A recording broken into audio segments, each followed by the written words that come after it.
Salut à tous, aujourd'hui on s'attaque à The Amazing Spider-Man 2. Eh oui, les temps changent.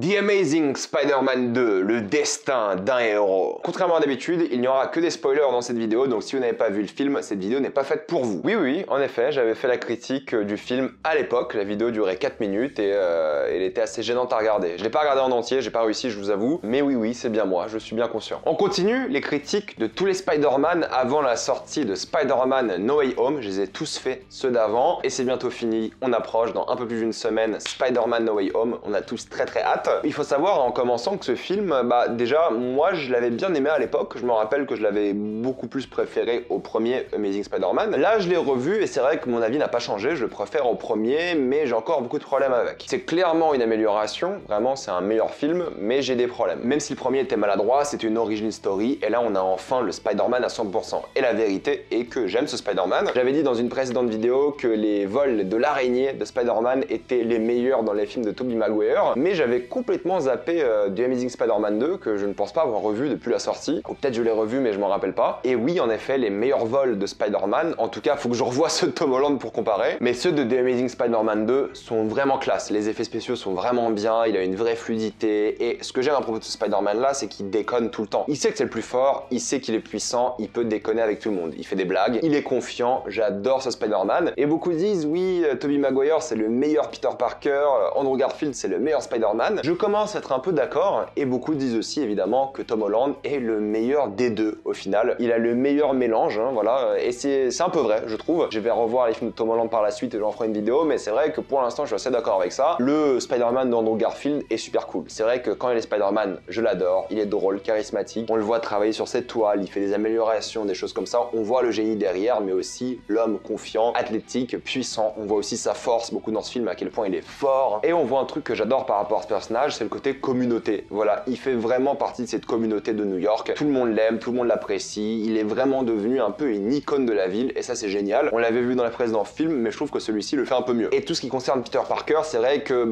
pour le coup, il y a sa relation avec Gwen, on en parlera par la suite, mais il y a aussi le traumatisme de la mort du père de Gwen qui est bien présent. Donc il a quand même beaucoup de culpabilité et aussi qu'il fait ce qu'il lui a promis de ne pas faire, c'est-à-dire d'être loin de sa fille. Et là, à chaque fois qu'il voit sa fille, il voit aussi cet homme. Donc je trouve ça assez intéressant, mais c'est vrai qu'il y a des choses que je trouve un peu moins bien abouties, comme la relation avec Tante May. Tante May, c'est pas qu'elle fait acte de présence, mais elle a juste une petite scène intéressante. Justement, elle dit à Peter qu'elle n'a pas envie de dire la vérité à propos de son père, car pour elle, son enfant, c'est lui. Sa mère l'a abandonné, sa vraie mère c'est elle, elle a une scène un peu touchante par rapport à ça, mais globalement c'est vrai qu'elle est pas très présente, mais c'est mieux que dans le premier film, ça c'est sûr. Mais c'est vrai qu'elle est un peu dépassée par la vie, par les événements, et elle est aussi en plein deuil. Ça reste un personnage, d'après moi, assez oubliable. Mais moi encore une fois, c'est l'intrigue de Peter Parker que je trouve très peu intéressante et qui au final n'apporte rien au scénario, c'est la vérité. Il apprend tout grâce à des indices que son père a laissés, et il découvre ça dans une vidéo d'un métro qui était dans New York, qui se lève, un wagon entier et tout. Il y a une vidéo expressément faite pour Peter. Il y a deux moments dans ce film où il regarde des vidéos de quelqu'un qui s'adresse à lui. C'est l'exposition facile, c'est pas très intéressant. Et tout ça pour dire quoi au final? Pour dire qu'au fait, l'araignée ne fonctionne uniquement sur les personnes de sa lignée génétique, car il a pris son sang pour faire le venin de l'araignée et des choses comme ça. Au final, qu'est-ce que ça change au film? Pas grand chose, mine de rien. C'est ça la vérité. Juste le fait que du coup Harry demande le sang de Peter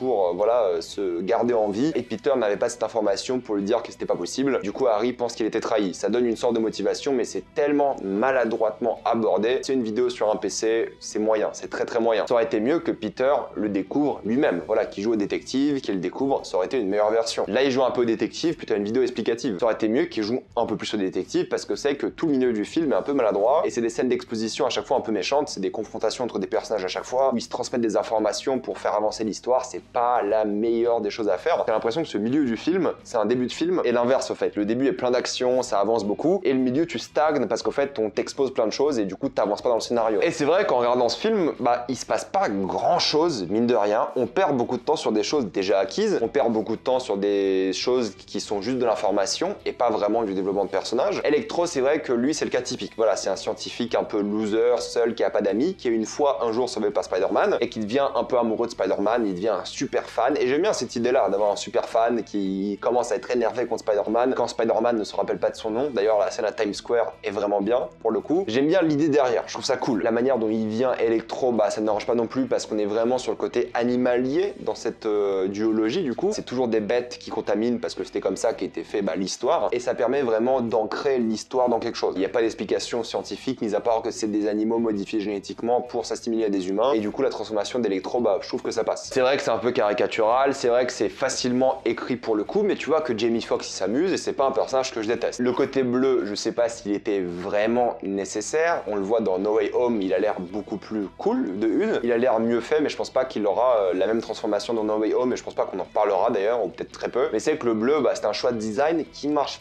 pas très bien d'après moi. Je pense que ça aurait été beaucoup mieux s'il aurait juste au moins gardé sa couleur de peau normale, car dans un film encore une fois qui est très réaliste, un film qui se la joue vraiment sur ce point de vue là, un mec bleu ça sort un peu du tas. Harry encore quand il est en mode bouffon, ça passe parce que c'est juste des veines qui ressortent un peu, les dents qui changent, la couleur de cheveux, bon ça reste un peu ridicule, mais ça passe mieux que le mec bleu. Bon ça je chipote évidemment, mais c'est vrai que ça sort un peu du film. Mais j'adore la musique par rapport à Electro, les chuchotements, j'adore, voilà c'est des mots qui représentent un peu la psyché du personnage et c'est évidemment composé par Hans Zimmer. La musique du film est géniale, il y a plein de moments en musique qui sont mémorables. Mais c'est qu'Electro au final c'est pas non plus le méchant principal, mais c'est pas non plus le méchant secondaire. Ils ont un mauvais équilibre, je trouve, entre les deux méchants pour le coup, c'est que d'un côté, les deux s'utilisent. Un veut se venger de Spider-Man car il a été trahi par Spider-Man, mais encore une fois, tout le débat aurait été clos après une discussion. Mais encore une fois, on te donne l'excuse que le fait que maintenant Electro est Electro, ça le rend en colère, il a envie d'être vu, et c'est ça qui aurait été cool, c'est qu'en fait le mec voulait juste être remarqué, mais là il est remarqué de manière négative, et du coup il déteste ça, et du coup il veut se venger de Spider-Man parce qu'apparemment c'est lui qui a fait tout ça. Ce qui est un peu stupide parce que c'est pas Spider-Man qui a fait tout ça, et même quand tu regardes la scène à Times Square, on dirait pas. Et de l'autre côté, t'as Harry, un ami d'enfance, qui se sont pas vus depuis longtemps, et ils ont plein de scènes ensemble où ils rigolent, ils font des blagues, ils sont mignons un peu ensemble, tu vois, ils sont drôles. Tu sens un peu l'amitié passer, mais c'est vrai que, à un moment, il dit, ouais, c'est mon meilleur ami alors qu'ils sont pas vus depuis 10 ans, c'est un peu bizarre, mais soit, peu importe, c'est un ami d'enfance. Du coup, lui, il a une maladie génétique et il veut le sang Spider-Man. Donc ça crée un conflit, mais du coup, il demande à Electro de l'aider. Du coup, les deux s'utilisent, mais t'as pas vraiment de vrais méchants. Et au fait, le truc, c'est que les méchants s'enchaînent. Il y en a un qui est zappé, sans mauvais jeu de mots, et ensuite l'autre méchant qui arrive. Et le climax, pour le coup, on en parlera après, mais c'est qu'il est assez rapide, il est bien,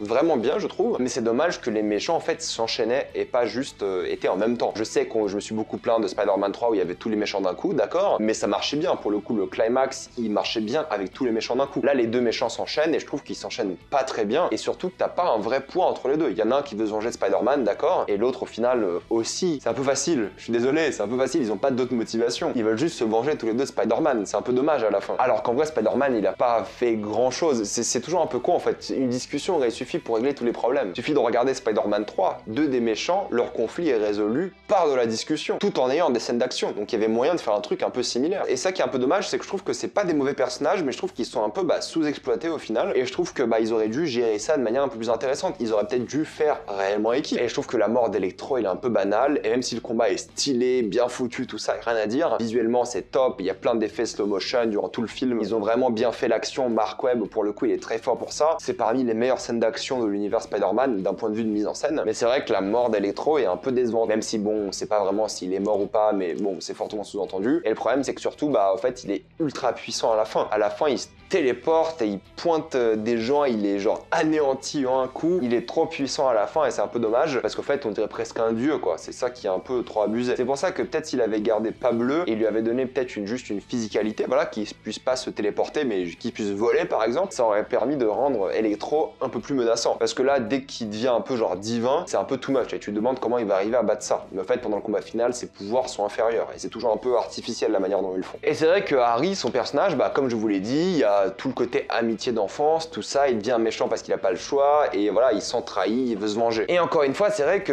je trouve ça un peu facile, je trouve ça un peu sous-exploité, même si encore une fois, Dandy On, je l'adore, vraiment tous les acteurs sont bons dans ce film. Mais c'est vrai que Dandy On, j'aurais aimé en avoir plus ou alors le faire d'une meilleure manière. Et c'est vrai que t'as toute cette salle des projets spéciaux où à la fin il veut construire les Sinister Six et vu qu'il n'y a jamais eu de suite à The Amazing Spider-Man, il n'y a jamais eu de Sinister Six. Là peut-être ça arrivera mais pas du tout dans cet univers là, dans l'univers Sony actuel. Et c'est vrai qu'il y a encore une fois plein de facilité scénaristique dans le film. Un exemple juste avec Dindie Owen, son personnage, Harry. À un moment, il se fait virer de Oscorp et la sécurité veut l'emmener, mais il dit non, je vais y aller tout seul. Qui lui fait confiance? Soyons honnêtes, qui lui fait confiance? On sait qu'il allait mijoter. Mais sa transformation est plutôt cool et j'aime beaucoup son design. Je trouve qu'il est inquiétant et plutôt bien fait. Mais encore une fois, on l'a vu pendant 2 minutes, même pas. Parce qu'encore une fois, c'était pas son film. Ils ont vraiment mal équilibré les choses d'après moi. Et on se débarrasse de lui assez vite, car en fait, on avait prévu pour la suite, quoi, pour le 3e film, qui n'a jamais existé. Et Félicia est aussi là, hein. Elle était censée être un personnage important, une super héroïne aussi. Peut-être elle aurait eu de l'ADN de chat, qui sait, mais du coup on l'a jamais vu, parce que bah il n'y a pas eu de 3e film, encore une fois. Évidemment, le personnage important, encore une fois, c'est Gwen Stacy. Elle participe toujours à l'intrigue, mais beaucoup manque dans le précédent film, mais elle participe d'une différente manière. Elle aide pas Spider-Man, mais elle est là pour Peter, sauf à la fin où elle aide Spider-Man, alors que Spider-Man lui a bien dit de pas l'aider, mais peu importe. Mais leurs vies sont pas similaires, et voilà, c'est un peu compliqué. C'est pour ça qu'à la fin, ils décident d'aller tous les deux à Londres, ensemble, pas à Londres, mais à Oxford, pour vivre une belle vie. Mais évidemment, la scène un peu choc du film, enfin la scène choc du film, c'est la mort de Gwen, et c'est vrai qu'ils ont tout fait pour, d'un côté, se surprendre, parce qu'ils avaient prévu un avenir, et ils ont tout un problème de couple